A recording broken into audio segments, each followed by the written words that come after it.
नमस्कार, मैं दिगंबर सिंह और आप देख रहे हैं आपका अपना बिहारी खबर का ये खास शो बात खबरों की। बिहार राज्य के खाद्य निगम के गोदाम फुल, जगह न होने से दर्जनों ट्रक फंसे पड़े।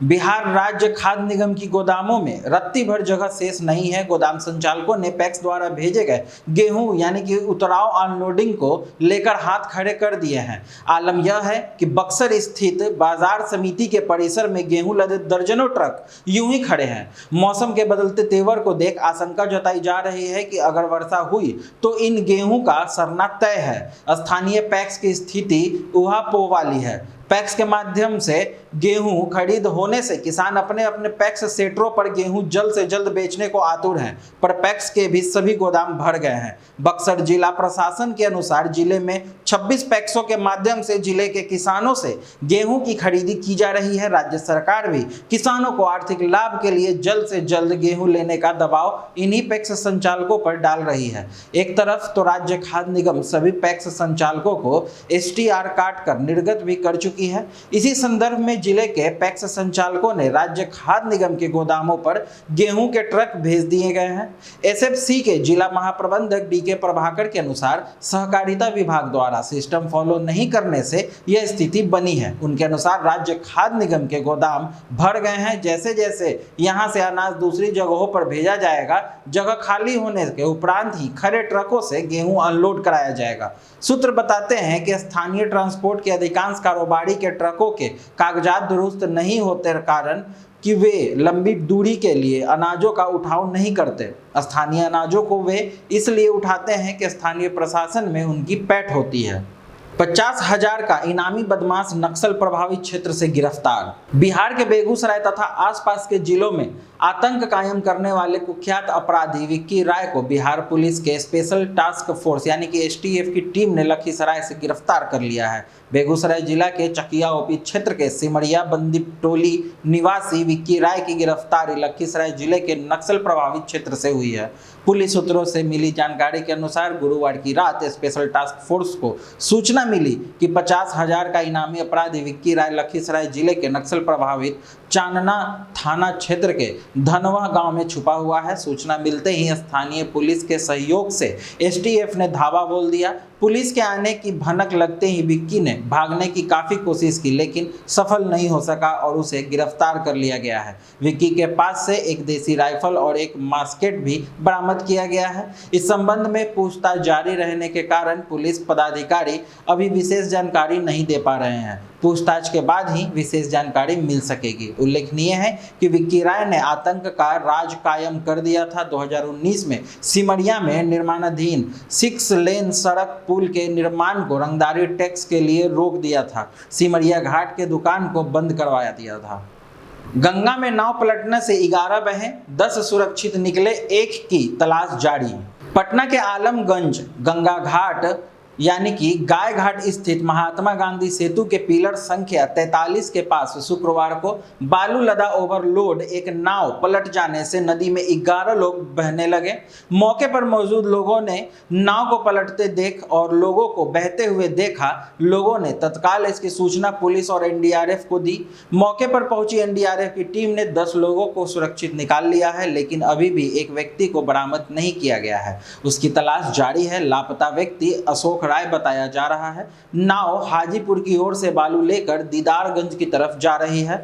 उसी समय 43 नंबर पिलर से टकरा गई, जिससे यह हादसा हुआ। नीतीश जी की कागजी विकास की पोल नीति आयोग ने खोल ही दी। तेजस्वी यादव। बिहार के नेता प्रतिपक्ष तेजस्वी यादव ने नीति आयोग की ओर से जारी किए गए रिपोर्ट में बिहार की स्थिति पर नीतीश सरकार को आड़े हाथों लिया है। तेजस्वी ने शुक्रवार को ट्वीट कर SDG इंडिया इंडेक्स 2020-21 के आधार पर कहा कि नीतीश कुमार जी की सत्ता लोलुप, अदूरदर्शी नीतियों, गलत निर्णयों और अक्षम नेतृत्व के कारण बिहार लगातार तीसरे वर्ष भी नीति आयोग की रिपोर्ट में सबसे फीसदी रिपोर्ट के साथ सबसे निचले पायदान पर है।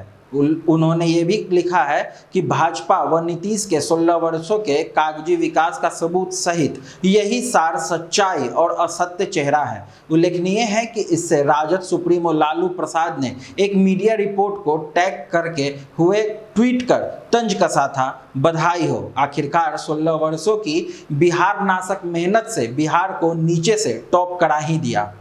बिहार में ब्लैक फंगस से 18 नए मरीज मिले।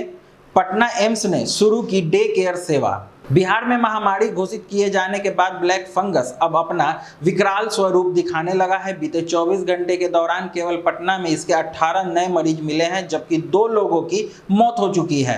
इसको देखते हुए पटना एम्स ने डे केयर की सेवा शुरू की है। पटना एम्स में ब्लैक फंगस के बेड फुल हो गए हैं। एम्स के medical superintendent doctor Manish Mandal ने बताया कि ठीक होने वाले मरीजों को घर से ही डे केयर की सुविधाएं पटना एम्स दे रहा है। बीते 24 घंटे के दौरान पटना एम्स में ब्लैक फंगस के 7 नए मरीज भर्ती किए गए हैं। वहीं 98 भर्ती मरीजों में से 6 का ऑपरेशन हो चुका है, कई अन्य का ऑपरेशन होने वाला है। उन्होंने बताया कि अधिकांश मरीज दवाओं से ही ठीक हो रहे हैं, जरूरत पड़ने पर ऑपरेशन भी किया जा रहा है। राज्य स्वास्थ्य विभाग से प्राप्त आंकड़ों के मुताबिक बीते 24 घंटे में पटना में 18 नए मामले ब्लैक फंगस के मिले तो 2 मरीजों की इलाज के दौरान मौत भी हो गई। पटना के अखिल भारतीय आयुर्विज्ञान संस्थान में 98 तो इंदिरा गांधी आयुर्विज्ञान संस्थान यानी कि IGIMS में 107 मरीज इलाज करा रहे हैं। आरबीआई की द्विमासिक मौद्रिक नीति समिति की बैठक समाप्त। रिजर्व बैंक ऑफ इंडिया यानी कि आरबीआई ने द्विमासिक मौद्रिक नीति समिति MPC की बैठक में ब्याज दरों में कोई बदलाव नहीं किया है। आरबीआई ने 3 दिवसीय बैठक के बाद रेपो रेट और रिवर्स रेपो रेट को अपरिवर्तित बनाए रखने का फैसला किया है। Reserve bank governor Shaktikanta Das ने शुक्रवार को यहां की जानकारी दी है कि आरबीआई गवर्नर शक्तिकांत दास ने कहा कि आरबीआई की मौद्रिक नीति समिति ने कोविड-19 के असर को खत्म करने के लिए जब तक अनिवार्य होगा मौद्रिक रुख को उदार बनाए रखने का फैसला किया है। शक्तिकांत दास ने कहा कि रेपो रेट में कोई बदलाव नहीं किया गया है। रेपो रेट को 4% और रिवर्स रेपो रेट को 3.35% पर बनाए रखा गया है। उल्लेखनीय है कि आरबीआई की मौद्रिक नीति समिति की द्विमासिक बैठक 2 जून को शुरू हुई थी। रिजर्व बैंक ने अप्रैल में हुई पिछली MPC बैठक में भी ब्याज दरों में कोई बदलाव नहीं किया था। आरबीआई हर 2 महीने पर ब्याज दरों की समीक्षा करता है। आगे की और ऐसी खास खबरों के लिए आप हमसे जुड़े रहें। बिहारी खबर के फेसबुक पेज और यूट्यूब चैनल को लाइक, शेयर और सब्सक्राइब करना ना भूलें। धन्यवाद।